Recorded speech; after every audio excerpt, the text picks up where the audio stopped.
नमस्कार दोस्तों, Radhe Radhe. Welcome back to YouTube channel हमारी संस्कृति हमारी धरोहर। दोस्तों, सावन का महीना भगवान शिव को अति प्रिय है। कहा जाता है कि भोलेनाथ की कृपा प्राप्त करने के लिए सावन में प्रतिदिन उनकी पूजा करनी चाहिए। इससे भोलेनाथ प्रसन्न हो जाते हैं और आपको मनोवांछित फल प्रदान करते हैं। आज के वीडियो में हम देखेंगे कि प्रतिदिन सावन में हम भोलेनाथ का घर पर पूजन कितनी आसान विधि से कर सकते हैं।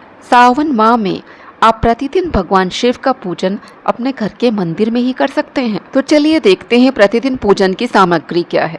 सबसे पहले तो आप छोटी सी चौकी ले लीजिए। चौकी के ऊपर बिछाने के लिए सफ़ेद वस्त्र ले लीजिए। यदि आपके पास पूजन की चौकी नहीं है तो आप पूजन स्थल पर सफ़ेद वस्त्र बिछाकर उसके ऊपर भी भगवान शिव का पूजन कर सकते हैं। भगवान शिव का पूजन वैसे तो मंदिर में किया जाता है, किंतु आप घर में एक छोटा सा शिवलिंग रखकर उसका भी अभिषेक करके पूजन कर सकते हैं। यदि आपके पास शिवलिंग नहीं है तो आप मिट्टी से शिवलिंग बनाकर उसका भी पूजन कर सकते हैं, लेकिन मिट्टी के शिवलिंग का हमें प्रतिदिन विसर्जन करना होता है। मिट्टी से शिवलिंग बनाने की विधि मेरे चैनल पर दी हुई है, इसका लिंक मैं डिस्क्रिप्शन बॉक्स में डाल दूंगी। भगवान शिव का अभिषेक करने के लिए हमें यहाँ पर एक पात्र रखना होता है। भगवान शिव को अभिषेक बहुत प्रिय है, इसलिए हम उनकी पूजा में उनका अभिषेक करते हैं।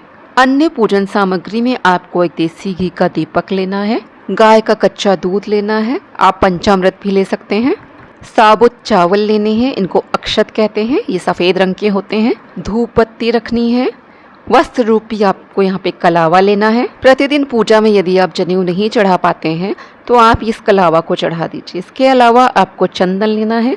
चंदन यहाँ पर आप सफ़ेद ले लीजिए, पीला भी चढ़ता है वैसे, लेकिन प्रतिदिन पूजा में आप सफ़ेद चंदन चढ़ा दीजिए।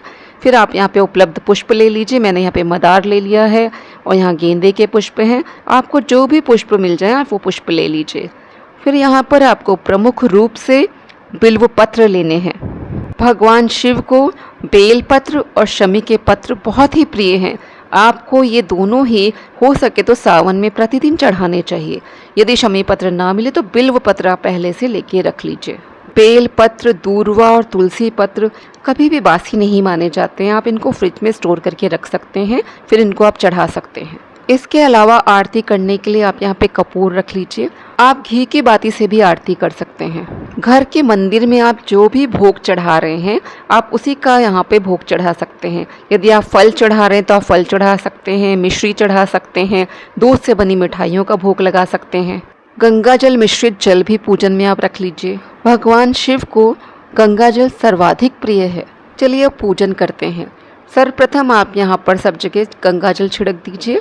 फिर चौकी के ऊपर आप सफ़ेद वस्त्र को बिछाइए। अब यहाँ पर आप एक पात्र को रखिए, इसमें आप एक बिल्व पत्र को रखिए। हम यहाँ भगवान शिव को बिल्व पत्र का आसन दे रहे हैं। इसी के ऊपर भगवान शिव को हम विराजित करेंगे। बिल्व पत्र का चिकना भाग हमने ऊपर रखा है, इसके ऊपर हमने भगवान शिव को विराजित करा है। अब हम भगवान शिव पर गंगा जल मिश्रित जल अर्पित करेंगे, क्योंकि भगवान शिव को जलधारा बहुत ही प्रिय है। इसे हमें बहुत ही धीरे धीरे डालना चाहिए, बहुत तेज़ी से नहीं डालना चाहिए। हमें हमेशा उत्तर दिशा की ओर मुँह करके ही जल चढ़ाना चाहिए, क्योंकि उत्तर दिशा को शिव जी का बायां अंग माना जाता है, जो माता पार्वती को समर्पित है।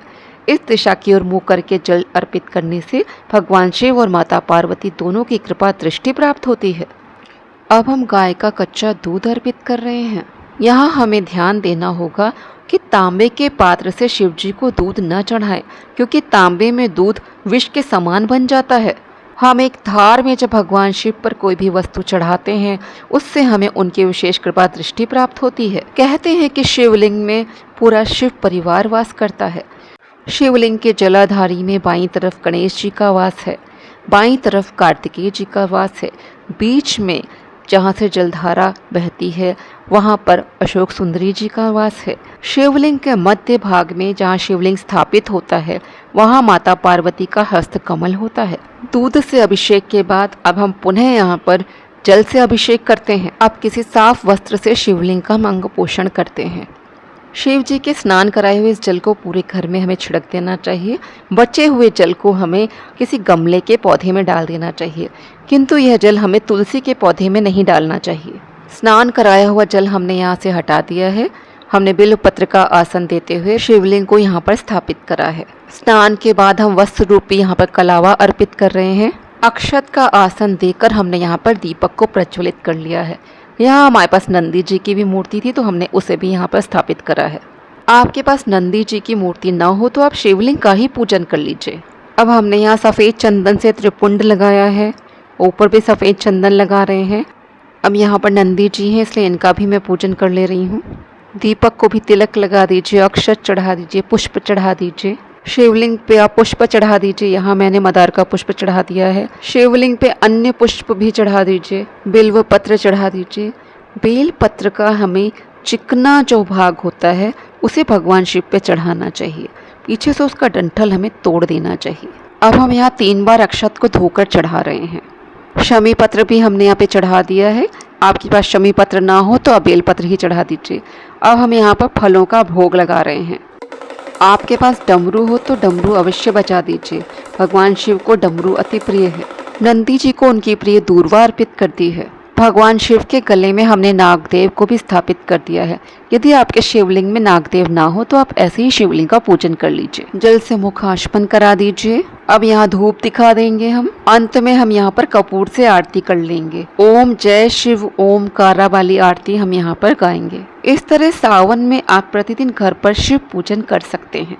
आप पूरे साल भर प्रतिदिन इसी प्रकार से शिव पूजन घर पर कर सकते हैं। पूजन स्थल पर त्रिशूल और डमरू जो रखे होते हैं इनको भी हमें पुष्प चढ़ा देना चाहिए, तिलक लगा देना चाहिए। तो दोस्तों आज का वीडियो मैं यहीं पे समाप्त करती हूँ। आपको यदि वीडियो में दी गई जानकारी अच्छी लगी हो तो वीडियो को लाइक करें, शेयर करें। आपके एक लाइक से और शेयर करने से हमें अन्य वीडियोस बनाने के लिए मोटिवेशन मिलता है।